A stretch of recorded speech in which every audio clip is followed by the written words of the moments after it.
Okay, are we on? I think we're on. Welcome. I'm glad you're here. Thank you for tuning in to this special episode of Great British Baking Show. Now, um, I have been watching a lot of that lately, though. It soothes me. My wife says British accents are very soothing, and you know what? She's right. I don't know why. Biggest R. Anyway, this is about Egypt. The long-awaited Egypt video. You knew it was coming. Actually, you probably thought it wasn't at this point. Ha ha! Sort of skipped over it, went right to the European Middle Ages. But, well, what do you do? All right. So, here's the deal with Egypt. We can look at it in contrast to, or in comparison to the other Bronze Age Mesopotamian cultures. Since Egypt, civilization in Egypt, or at least writing in Egypt, arose around the same time as it did in Mesopotamia. And there's good evidence that Egypt had settled agricultural populations going all the way back to the very beginning of the agricultural era, around 10,000 years ago, right, as it became feasible. But it would be a mistake to think that Egyptian civilization, Egyptian culture, is basically the same as Mesopotamian culture, even for all of their similarities, because the Egyptian culture persisted largely unchanged in the essential details from roughly the mid 4th millennia BCE, about anywhere from 3500 BCE to 3000, all the way up to Alexander's conquest in the latter 4th century BCE, around 323 or thereabouts. And even then, afterwards, although it was Hellenized, remember the thing about the Hellenistic world? Although Egyptian culture was Hellenized, and the rulers of Egypt after that were Seleucid Greeks rather than native Egyptians, Ptolemies. Even though it was a Hellenized culture, there were still many elements of traditional Egyptian culture that persisted, goodness, practically almost up to, oh God, practically almost right up to the Muslim conquest in the, I guess we'll call it 5th, 6th century BC, or 5th, 6th century CE, as they swept across North Africa. So we're talking about a society, when it comes to Egypt, we're talking about a society that there were upsets, there were periods of chaos, there were changes in some aspects to their society, but generally speaking, you can draw, in the broad strokes anyway, an unbroken line of tradition from Narmer, the first pharaoh, about 3100 BCE, to about 3,000 years later. And maybe if you're feeling especially ambitious, all the way tack on another 5 to 600 years to take us up to the Muslim conquest. So, I mean, that's astonishing. That's amazing. The Egyptians were a very unusual people, considered very unusual even by other ancient and classical cultures. So what we're going to talk about is the ways in which Egypt stayed the same and the ways in which it changed, and specifically what accounts for both of those things, both the tendency to remain the same and what accounts for the few changes that did take place. So that's sort of setting the general scope of our discussion here over the next 40 minutes, 45 minutes, something like that. Okay. So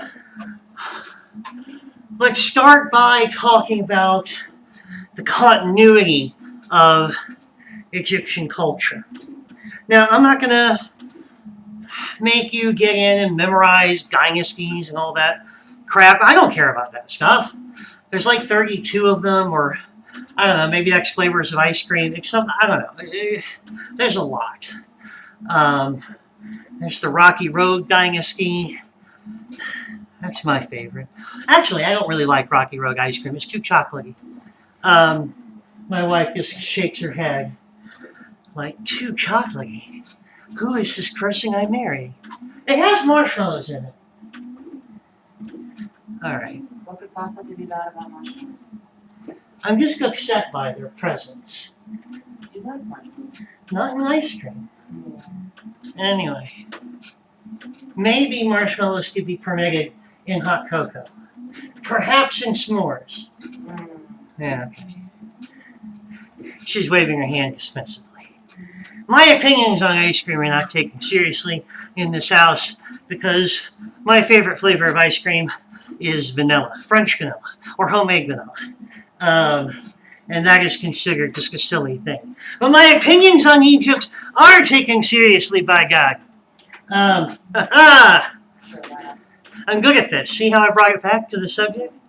Anyway, really good at this. All right. So, the continuity of Egyptian culture is, many people believe, derived from the material conditions of their existence, which, of course, makes a certain amount of sense. So I've been harping on that all semester. The Nile River creates a narrow but lengthy flood basin from the Mediterranean Sea that stretches many miles up to mountains south of what would be modern-day Egypt. I don't remember what country that is, Sudan now. Anyway, whatever it is, it creates a floodplain that is only a few miles wide, but hundreds of miles long. Now, this is distinct, and on either side of the floodplain are deserts. To the south of the floodplain, as mentioned, are forbidding and difficult, almost impassable mountains.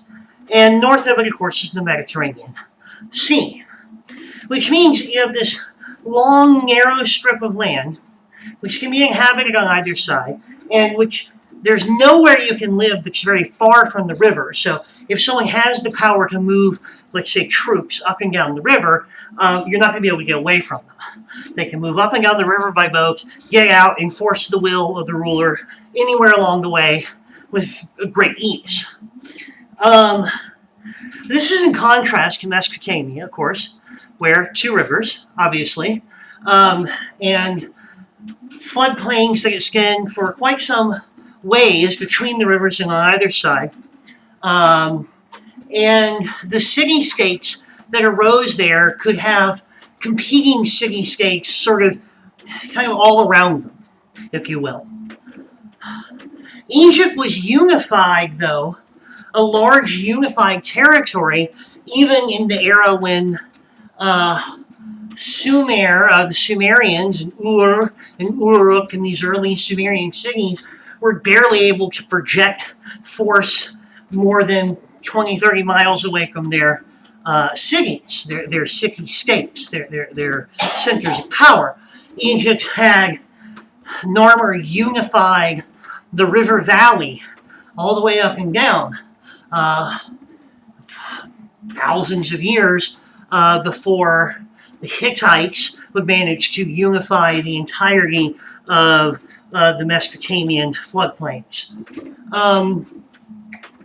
So this was a remarkable feat that was helped along by the geography. Egyptian pharaohs were able to effectively project force up and down the river valley in a way that could not be accomplished in Mesopotamia. It was a much more complicated situation. Furthermore, once they unified the river valley, it was very difficult for anyone outside of it to attack them.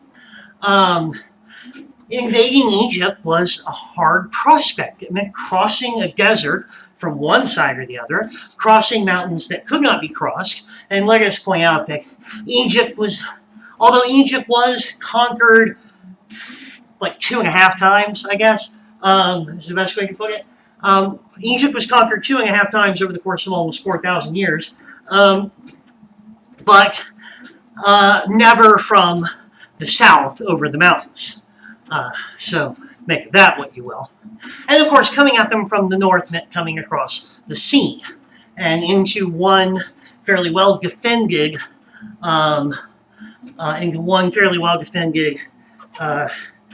river delta area. So, okay. So Egypt's geography gave it a sense of isolation and unity. It also instilled upon the Egyptian society, also imprinted upon the Egyptian society, a sense of regularity.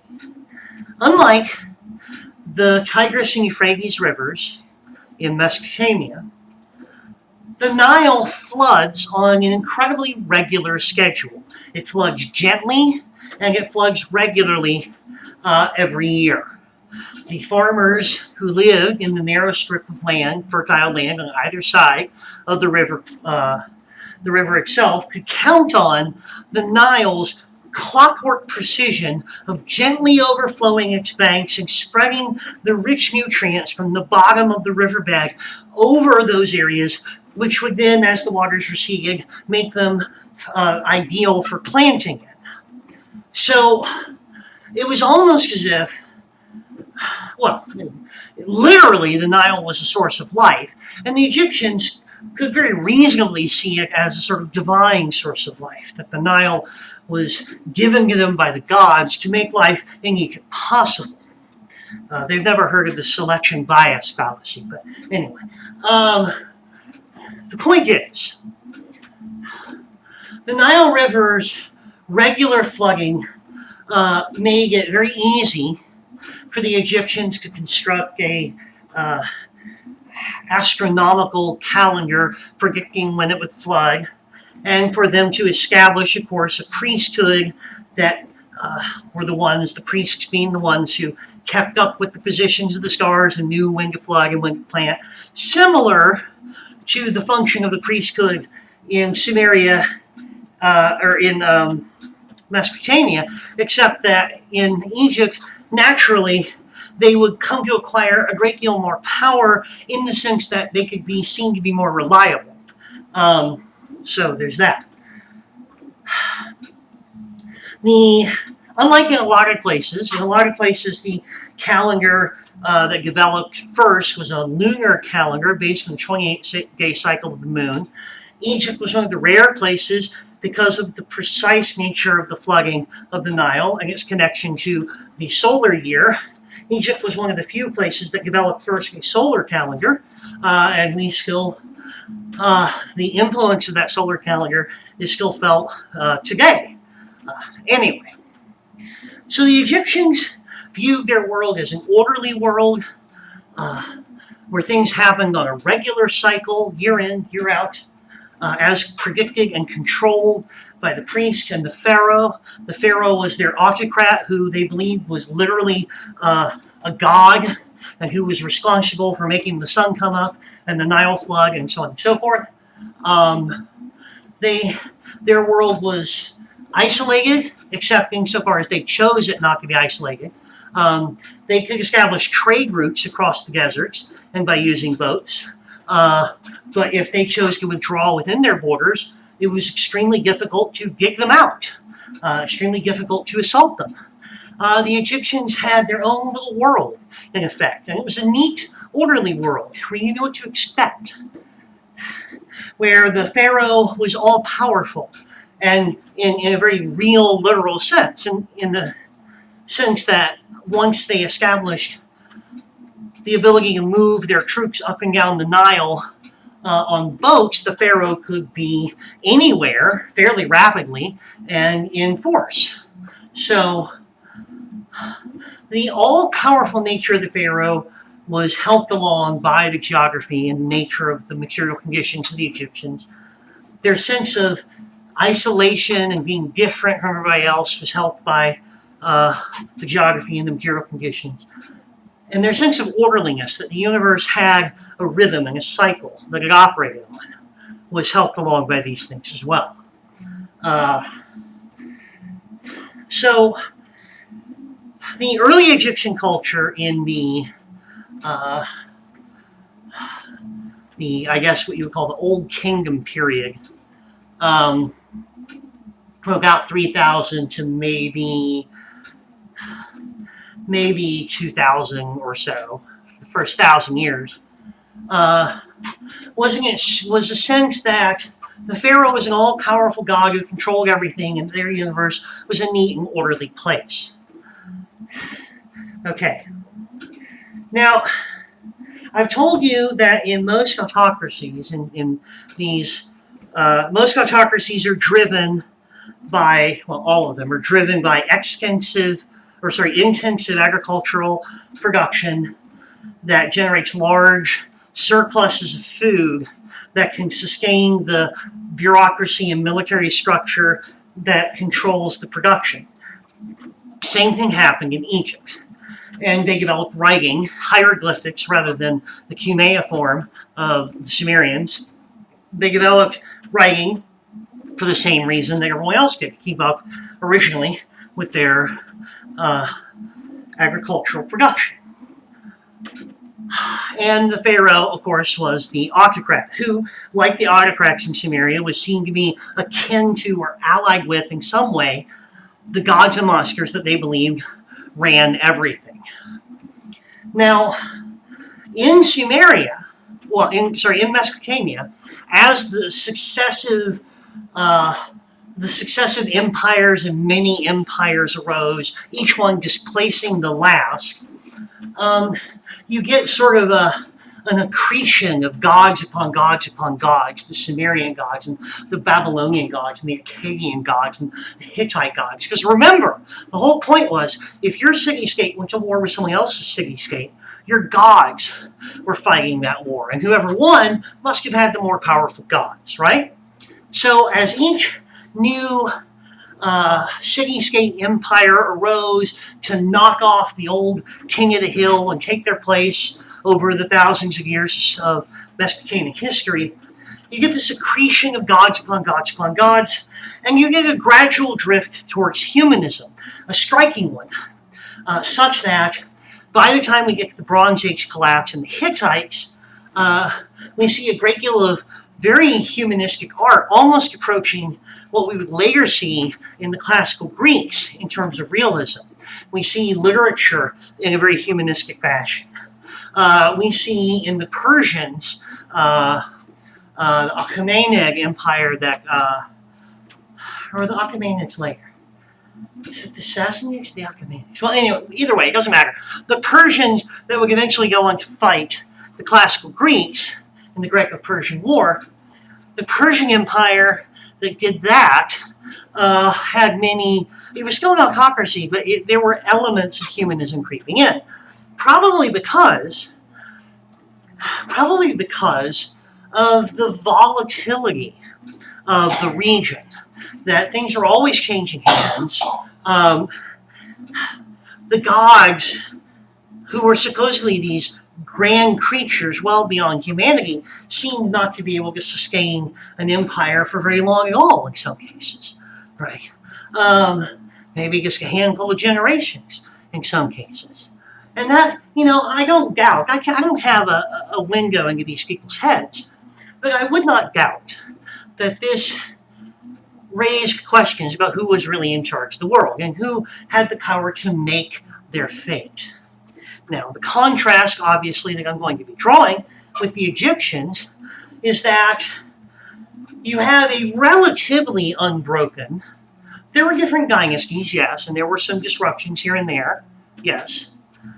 But even in the minds of the Egyptians themselves, which is, what we're talking about, so they're the ones who count, you have a relatively unbroken string of pharaonic rule from the dawn of the fourth millennium BCE all the way down to the conquest of Alexander. You have the regular cycles of the Nile providing the basis of life.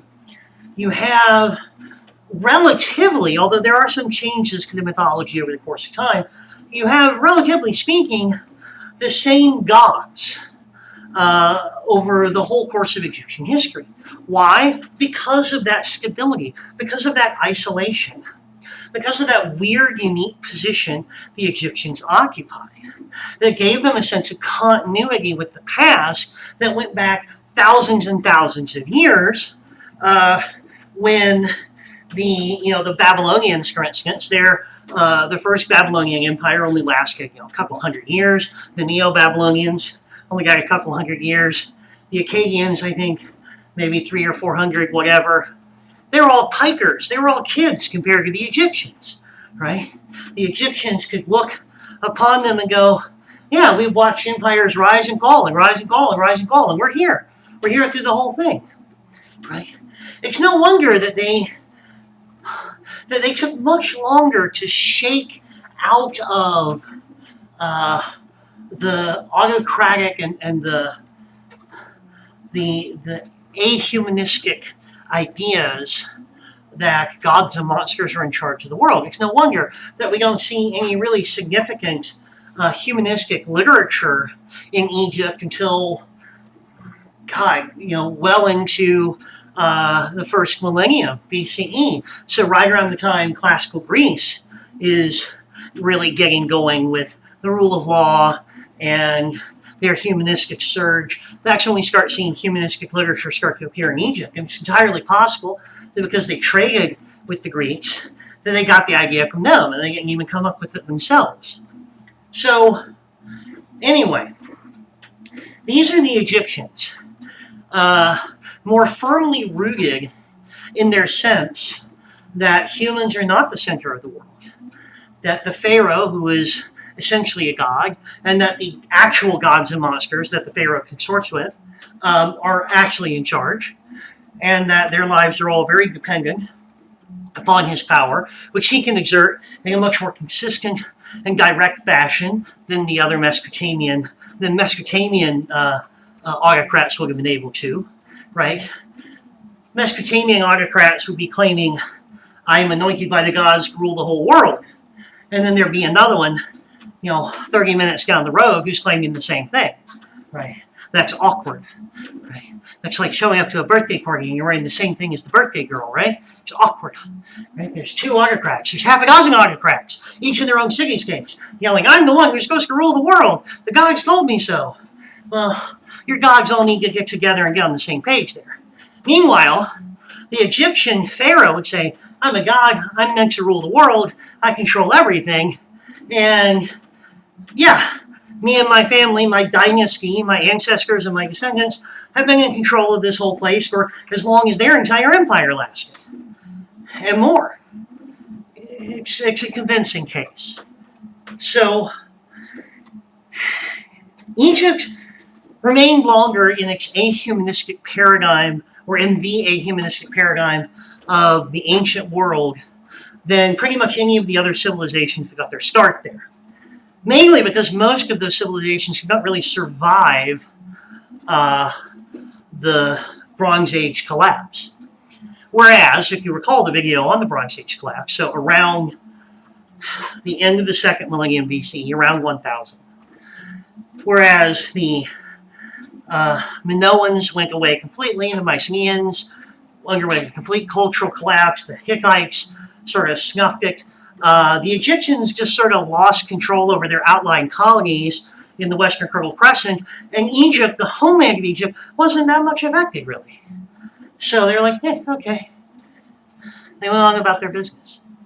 So this very, very ancient culture that manages to start off pretty advanced, on equal footing with whatever's going on in, the southeastern tip of the Fertile Crescent around 3000 BCE.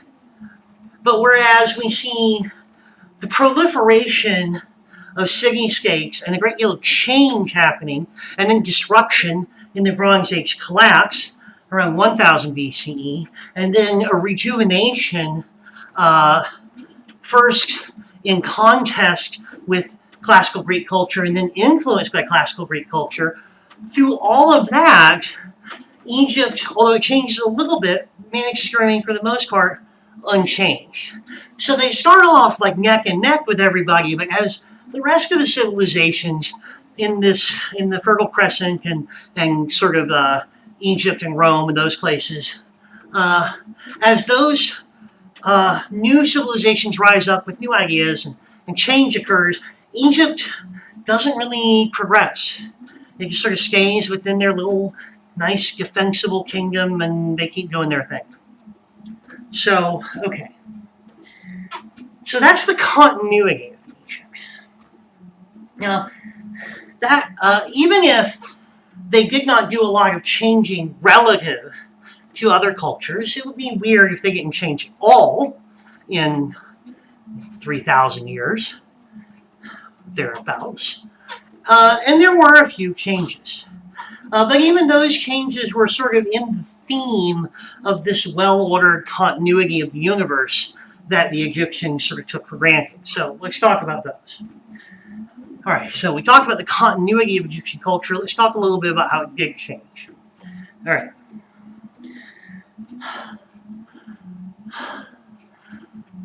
The Egyptians, the religion of the Egyptians, even though the gods remained the same, the kinds of stories they told and the roles that the gods played in the stories did change somewhat over the course of 3,000 years. And it represents the extremely slow progress of a humanistic idea that you could see progressing much more rapidly in the world outside of Egypt. So, in the Old Kingdom period, about the first 1,000 years, maybe a little less, of Egyptian history, basically humans were disposable, much as they would have been seen in the very earliest Mesopotamian cultures. If you die, you die. Remember the Epic of Gilgamesh? If you die, you die. That's it. Right? You might leave behind a shade who's kind of like a memory of who you used to be, but there's no sense that the shade has any kind of inner life. Right? There's no sense that the shade is happy or sad or being tormented or being rewarded. There's just a sense that the shade is there, and you can kind of talk to them if you go to the underworld, but they can just tell you who they were and what they did, but that's it. Right? You might leave behind a shade, but that's all. The pharaoh, of course, was different. The pharaoh was one of the gods and monsters who ran things, and the pharaoh got to go into the afterlife and join the other gods and monsters in all of their gods and monster games, if you will. And it is in the Old Kingdom period that we get the very famous pyramids. Now, the funny thing is, the pyramid building phase did not start at the beginning of the Old Kingdom era, and it didn't last until the end of it. It happens around the middle of it, around the middle of the 3rd millennium BCE, and it only lasts for a few hundred years. Which means that, in a way, from the perspective of Egyptian history, the pyramids were a brief fad. There was this brief fad that lasted a couple hundred years, where pharaohs competed to build big-ass burial tombs that were roughly pyramidal in shape. Now, this is always the part where someone talks about aliens. It's not friggin' aliens. we know aliens. We know very well how the Egyptians built their pyramids because we have a archaeological history of them building up to the very large pyramids at Giza, the three famous pyramids next to the Sphinx at the Giza Plateau. The most famous one, the largest one, being the tomb of Khufu, or as they used to call him, Cheops. Anyway, we have a very complete archaeological record of their first sort of very small pyramids that didn't have smooth sides, and then they started trying to get bigger, and they jacked up a couple of them.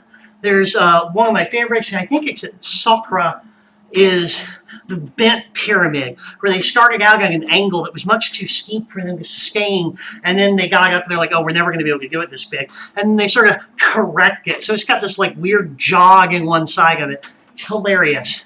It's very obviously a mistake. Anyway, we know. We have a complete record, or a relatively complete record of them, because pyramids are hard to get rid of, right? We have a relatively complete record of them developing the technique and getting better at it. We know where the rock came from. We know it was quarried by work crews, because we've literally found not only archaeological evidence of like the places where they went to the bathroom, so we knew what they ate. That's a gross part of archaeology, but there you go. But we also have like graffiti in the quarries where one work crew talks shit about another one. It's hilarious. People don't change. I love that. Anyway, the pyramids were dedicated to ensuring that the pharaoh could join his friends, all the other gods and monsters in the afterlife, in high style. But as far as everyone else was concerned, you're just kind of hosed. You don't really matter. You're just there to glorify the pharaoh. Okay. Another fun little fact, you may have seen this little factoid circulating on the internet, and I can confirm for you it is true, that Cleopatra, the famous Egyptian queen, or pharaoh, as it happens, the famous Egyptian queen lived closer to us and the moon landing and other modern things than she did to the pyramids. And that's true. The pyramids were built thousands and thousands of years in Cleopatra's distant past, whereas she was a Hellenized Egyptian ruler. She was a Ptolemy, one of the Ptolemaic or Seleucid Greeks who had inherited the area after Alexander conquered it. So anyway, she wasn't even really, her family anyway, wasn't really Egyptian natively. So think of that what you will. Anyway, so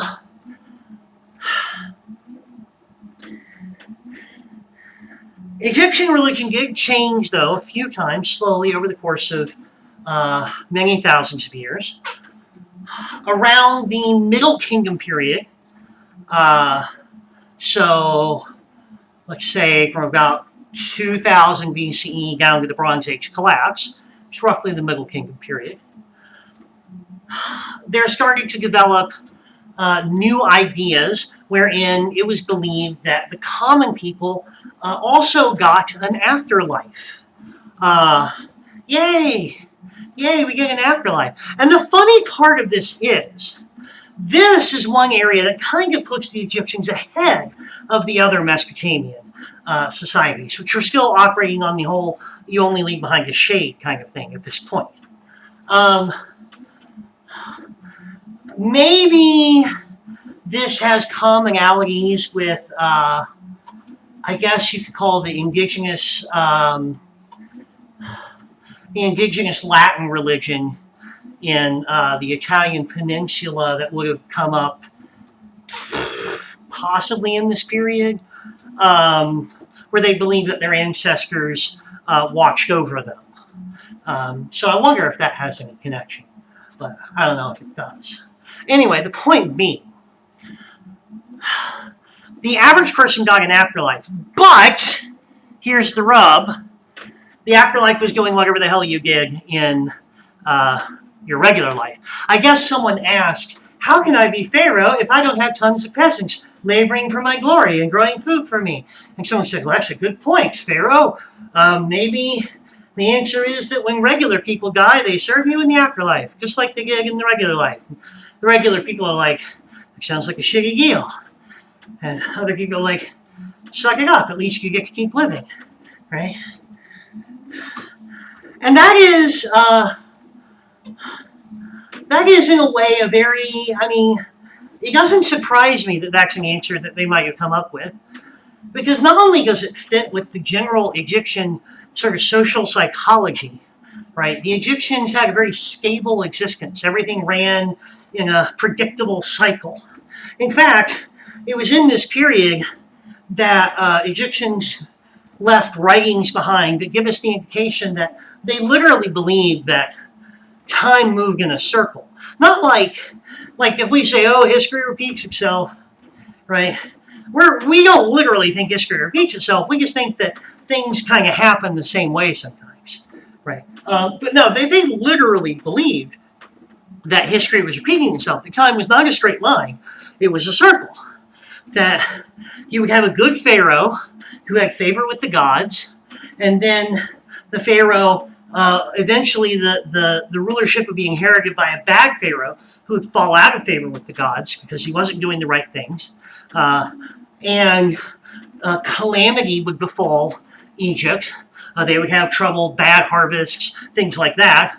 And then after a period of trouble, another good pharaoh from a different dynasty would arise and fix things, and the cycle would begin to repeat. And this was literally their belief that much like the cyclical nature of the flooding of the Nile, that every year fertilized the plains for them to grow their food, that this grand scheme of history was just replaying itself over and over and over again, eternally. There's no end. There's no direction. Right? The theology that the world is moving towards some kind of end is called an eschatology. ESCHATOLOGY, an eschatology. And although it is a common feature in the Judeo-Christian Islamic belief system, especially in the Christian and Islamic beliefs, eschatology did not exist in these Mesopotamian and Egyptian belief systems. The Mesopotamians believed that the world is just going to keep going the way it went. They have no theory of the end of the world. It wasn't going to end. It was where the gods lived. Why would the gods blow up their own world? Right? Whereas the Egyptians didn't believe it would just keep going. They thought it was constantly repeating itself, literally, on a loop. So anyway, again, this fits very well with their psychology. But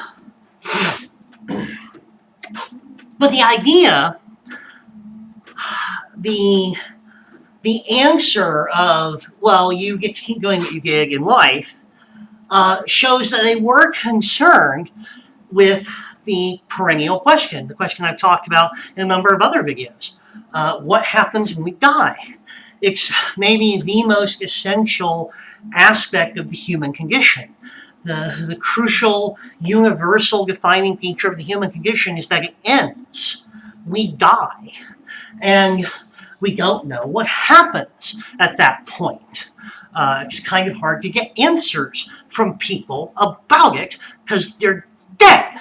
So every culture has had to wrestle with this. We talked about how the Epic of Gilgamesh is fundamentally a story about coming to grips with mortality, how you're coming to grips with the idea that you're going to die, and that'll be it, and you'll just have the stuff that you left behind. The Egyptians, at roughly the same time that other cultures in Mesopotamia were still clinging to the idea that when you die, that's it, you're done. You just leave behind stuff that you did. And maybe in Italy, the Latin people, the Proto-Romans, if you will, and the Etruscans probably, we're coming up with the idea that when you die, you stick around and help your family out. So that's a little more interesting. The Egyptians were answering that question by saying, when you die, nothing really changes. You go on as before. And if that doesn't fit the style of the Egyptians, I don't know what does, right? The idea that everything just keeps going and nothing gets disrupted or changed, it's very Egyptian. So, okay. It's not until after the Bronze Age collapse, which, remember, did not affect the Egyptian homelands very much. It's not until after the Bronze Age collapse that we first start to see, in the New Kingdom period, an Egyptian literary tradition that is separate from any religious writings. And again, I think that probably has a lot to do with their contact with Greeks. So, I don't know. But we do see an Egyptian literary tradition start to develop. And this was a non-religious literary tradition, but the humanism of this, the idea of creating art not for the glorification of the gods, but for the enjoyment of people, had what I believe was a salutary effect on their religious development, because in the New Kingdom period, we see a final third stage of religious development in Egypt, which is where they came up with something that nobody else had come up with yet, right? So keep in mind, at this point, we've got the Romans still have a king. They haven't run their king off yet. And they're still thinking about, if you die, your spirit hangs around to look after your descendants. Okay. The Greeks were in and coming out of the Greek Dark Age after the collapse of the Mycenaean culture. And they had the idea that the gods existed, and that if you were exceptionally heroic, maybe you'd be taken up to live with the gods. But for the average person, all that happened was they died and left a shade behind, like the other things. The other Mesopotamian cultures, the Persians, the remnants, the Hittites, and so on and so forth, they were pretty much on the idea, if you die, you just leave a shade behind, if that, blah, blah, blah. The early Hebrews who established their kingdom, the unified kingdom that only lasts like 3 generations and then splits into Israel and Judah. They establish their kingdom in about 1000 BCE, so right in the period of the Bronze Age collapse. There was a lot of opportunity there. The Hittites and the Egyptians were losing control of the territory where they established their kingdom, and there was room for a new kid on the block, and they moved in and took over. So even they, while they have developed this idea more or less, they're groping their way towards monotheism at this point, but they've got it mostly down, but they still don't have a concept of the afterlife, right? When you die, and maybe you leave a shade behind you, if that. Okay. The Egyptians come up with something entirely novel in this New Kingdom era. The Egyptians come up with the idea that when you die, you will be judged for how you lived your life. Were you good? Were you bad? If you were good, you get to go to some sort of paradisical afterlife where you can live in peace and happiness forever, and you don't have to work or do anything. And if you were bad, they had a lot of different ways to be punished. A lot of different, being devoured by crocodiles for all time, so on and so forth. That was one of them. The point is, there are a lot of ways you could be bad and be punished. Very few ways that you could be good enough to get into the paradise afterlife.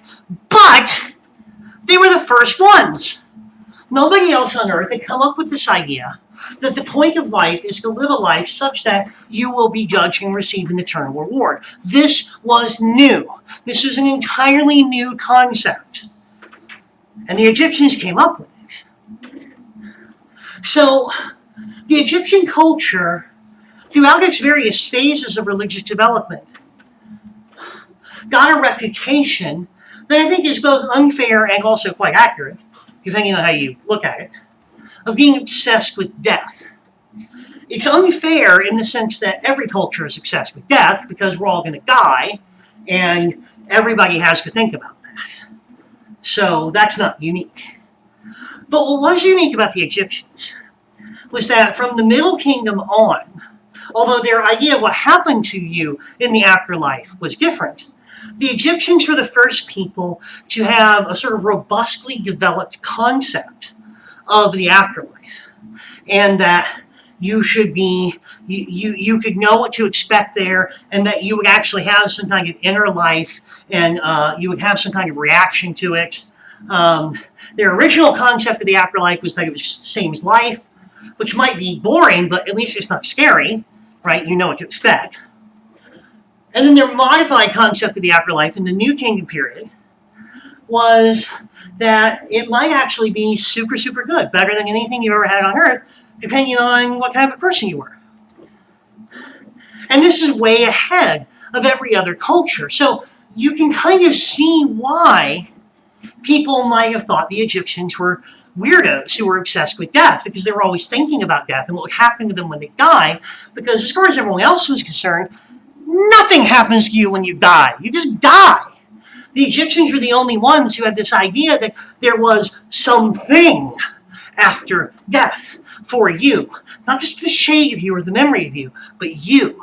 You would live after death in some sense, in some very real sense. So this gave Egyptian culture a very strange cast to it as far as everyone else was concerned. Even the other ancient cultures write about what weirdos the Egyptians were, right? I mean, it's not just us. Like, even people who lived in that period were like, their culture is incredibly old and it's incredibly weird, and they think they're better than everybody else, and they think about death constantly. I don't get it. What the hell is that big thing? Why is it shaped like a bunch of triangles? What's that big cat thing with a man's head? That's older than like our entire civilization put together. Whatever, right? The Egyptians were weird as far as the ancient world and the classical world went. Okay. So, what happened to the Egyptians? Well, roughly around the time of the Bronze Age collapse, the Egyptians did get invaded by the Hyksos people, who were a Semitic people, so thus related to the Hebrews and the Arabs. But the Hyksos people had kind of the same success in invading Egypt that the Huns did with China, which is to say the Huns invaded China, and then they were able to rule China only by adopting the Chinese language and all the Chinese customs. So who really conquered who, right? The Huns blended in, and they became Chinese. China was just too vast for them to control. China swallowed them up, in a sense. They took it over by surrendering to it.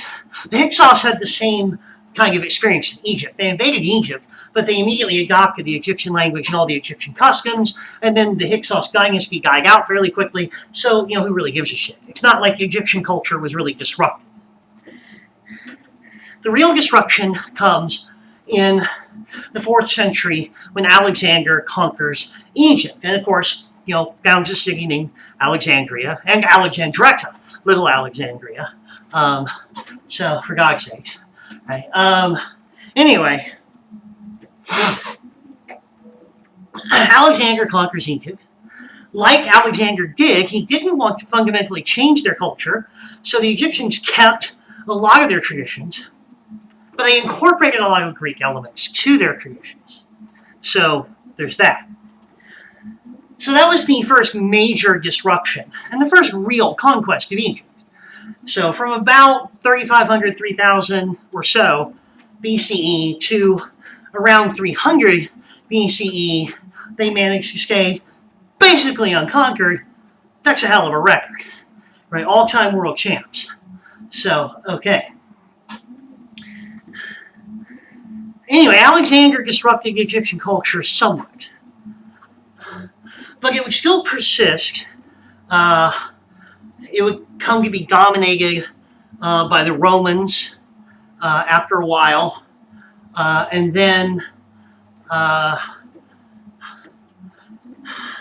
eventually, after the coming of Islam in the Arabian Peninsula and around the 5th century CE, eventually the armies of Islam would sweep across North Africa in, I guess, the 600s, 700s, I think 7th, 8th century, and would conquer Egypt and completely transform its culture, making it a Muslim society and wiping away the old traditions, which had largely been lost anyway, but still wiping away the old traditions then.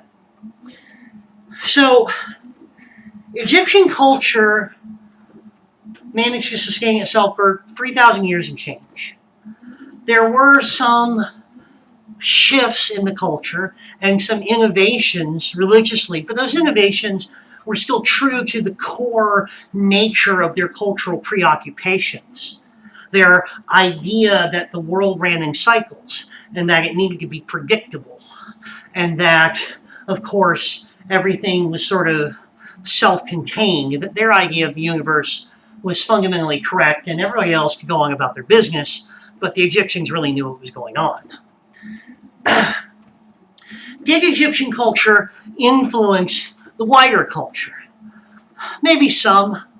The insular nature of Egyptian culture, meant that most of the influences that were felt, what few there were, went the other direction. That said, Egyptian mathematics and astronomy probably influenced classical Greek mathematics and astronomy. So their learning there filtered out to the Greeks, which was then spread by Alexander everywhere. And it's entirely possible that their idea of the afterlife as their robust conception of the afterlife, it's entirely possible that that filtered out as well. It's hard to know for sure, because this idea of a robust conception of the afterlife for everyone isn't really seen in the wider culture until we get Zoroastrianism, which arises a little bit later than the shift to the idea of being judged. Zoroastrianism rises a few hundred years later than that, but probably isn't influenced by Egyptian beliefs because it arises all the way in the Persian plateau, very distantly. So the Persians may have independently come up with that one. So yeah, first the Egyptians come up with this idea of an afterlife where you were judged and you were either rewarded or punished, and then the Zoroastrians come up with, the Persians come up with Zoroastrianism, which is not quite the same but similar. We'll talk about that at another time. So what is the legacy of Egypt? I don't know. I mean, some Indiana Jones movies, I guess. Some really annoying specials on ancient aliens. They're a weird anomaly in history, right? They held on to their own culture for thousands of years, but in doing so, they kind of walled themselves off from everybody, which makes them interesting, but maybe not relevant. Anyway, so that's Egypt. Make of it what you will. Have fun with it. Build a pyramid in your backyard for extra credit. No, just kidding. All right, I'm going to stop the recording.